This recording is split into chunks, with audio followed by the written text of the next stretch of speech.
Live-in partner sa gwardya sa Movenpick nga usa sa mga namising ato sa Bagyong Udet, nanawagan sa management nga dili hunungon ang pagpangita sa iyang paris. Samtang mga tripulante sa cargo ship nga nabanlas paingon sa Hilton Wharf gikan sa tayod ni saysay sa ilang kasinatian. Si Luan Merondina sa report. Nagka-text pa sila si Roseveline Villarin ug ang iyang live-in partner nga gwardya nga si Dennis Padin atol sa pagkusukuso sa Bagyong Udet. Niadtong higayuna, mibakwit sa Ibo Elementary School sila si Roseveline uban ang duha niya ka mga anak nga nanag-edad og 9 ug 2 anyos. Si Dennis duty ni adtong higayuna. Mga alas 8 to sa gabi na ni-chat siya nako nga bay na trap mi sa Ibiza restaurant. O anak siya. Then human to ni anak ko la amping din ha. Ni mo na to wala na siya nag-reply.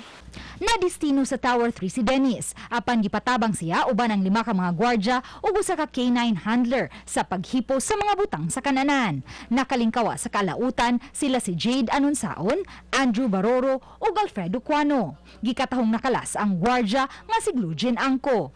Apan wa pa usab kita si Jude Martamparong usa ka K9 handler. Namatong daw kuno na sila sa kanang lababo. O dayon ning nisod na ang tubig, kusog na jud kuno kay tubig, hangin. Nya katong puthaw guro nga dako ilang gigunitan inanay kuno og kakuan kanang kairog, anay kairog. Murag padong na siguro to maibot mamba tungod sa kanang kakusog. Mao to nga nakadesisyon silang unom nga mga manambak na lang sila sa dagat. Anaa karon sa igsuon ni Dennis si Roseveline ug ang iyang mga anak human magusbat usab ang ilang panimay. Papa ko'y balay ma'am, nawas out. Was out akong balay. Nga wala ko'y trabaho. Unsa man ako pagsugod ani? Unta. Mayon ta og napadpad lang siya sa laing lugar. Naalan siya didto nya. Nalay nakatiman niya lain, ma'am. Walay tagduma sa Movenpick nga nakahatag og habig sa RTV Balitang Bisdak apan matod sa guard on duty nga muluwat ra og opisyal nga pamahayag ang management.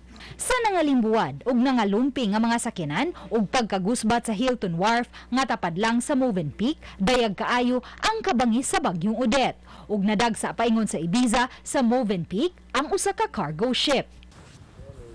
Ang inyong nakita karon dinhi mao ni ang ilahang Ibiza stage ug sa luyo kana dihang nagbarog mao na ang ilahang dressing room. Samtang kini dinhing dapita mao ni ang Ibiza restaurant. Apan dili na mahitsura human gikuso-kuso sa Bagyong Udet ang nabantog kaniadto nga restaurant by the sea.